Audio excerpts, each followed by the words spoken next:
Your ability to focus and put the right activity into the time that you're working on that will heavily influence the speed at which you get to those goals. And if you sit back with a pen and paper and do a bit of an audit and go, how do I typically start my day? What do I do when I get to work? And what do I do in the evenings? You can unlock some of those patterns, and it's scary.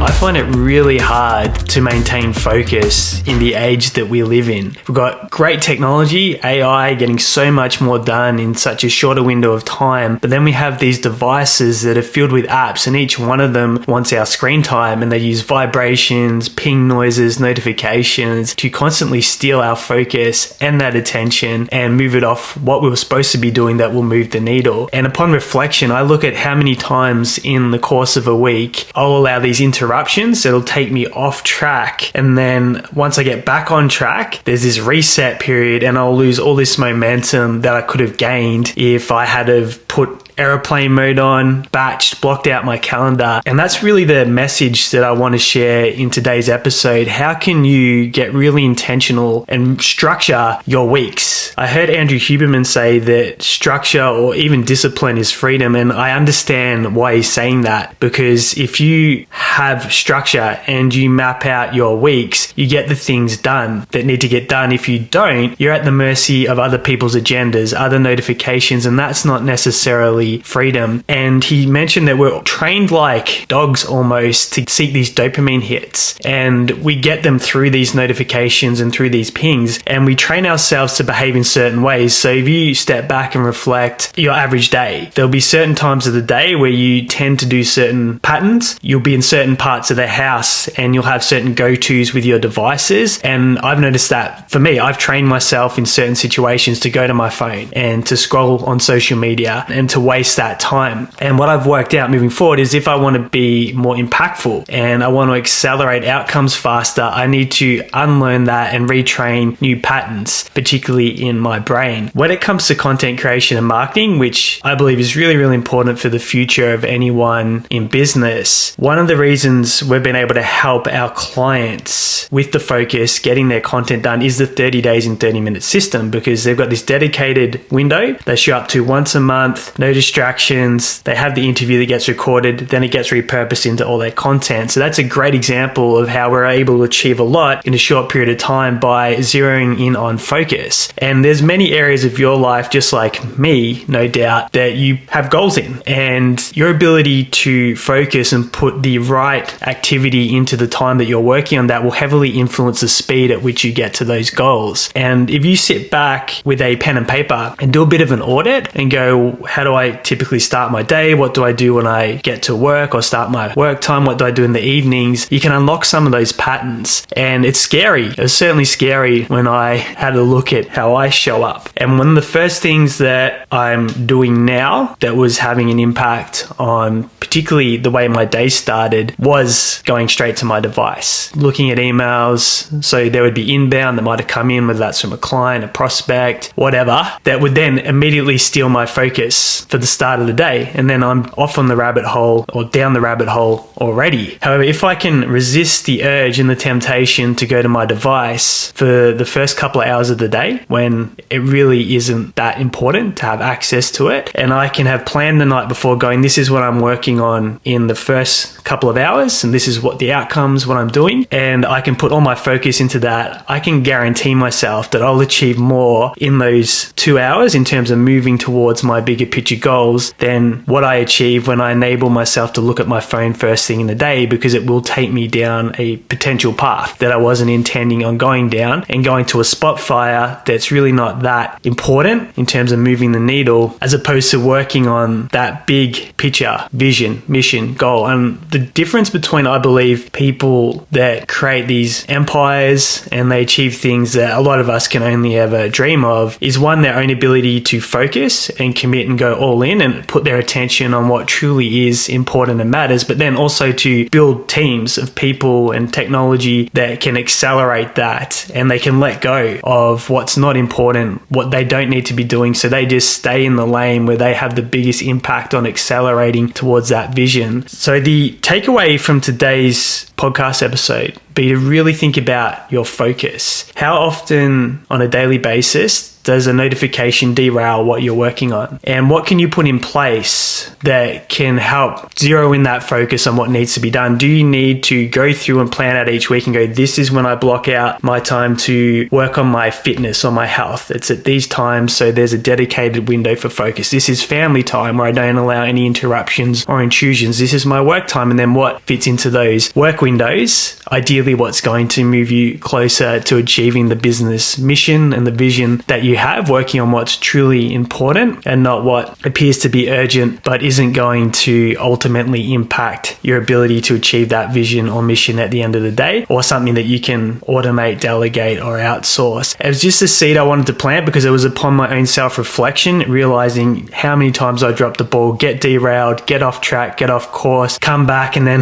it happens again. And for me, my strategy is going to be to plan everything up front, block out entire weeks towards the one outcome that I want to achieve that week, and then reverse engineer that down to the day. What do I want to achieve today? What's the most important thing? Focus and block out windows to work specifically on that until it's done, with airplane mode on, no distractions, no notifications, and then planning and actually allowing that dopamine time, giving myself windows where it's okay to scroll, to watch things, have that downtime, give my brain that freedom that it wants to be distracted, and then not feel guilty because I've enabled that space. So that's part of the strategy for me. Deliberate junk time is what I call it, to get lost in the web of scrolling notifications, but ensuring that these dedicated blocks exist in my calendar every day, every week, that I'm working on what I should be working on without interruption. And if you have any questions or want to know how it applies to marketing, business, or you're not even sure how to structure or what you should be working on or focusing on in those areas, put your questions in the comments below. I'll happily give you some insights on what we see working with lots of business owners, what will actually help achieve your goals and where to focus your time, energy, and attention, or to get other resources in for marketing. But if you're new here and you want a training on how to generate new leads for your business and create 30 days content in 30 minutes a month, just head to contentonly.au, watch the training right there, and you can also hit the subscribe button to catch all new future episodes on demand. And if you can leave a 5-star review, it helps other people discover the show.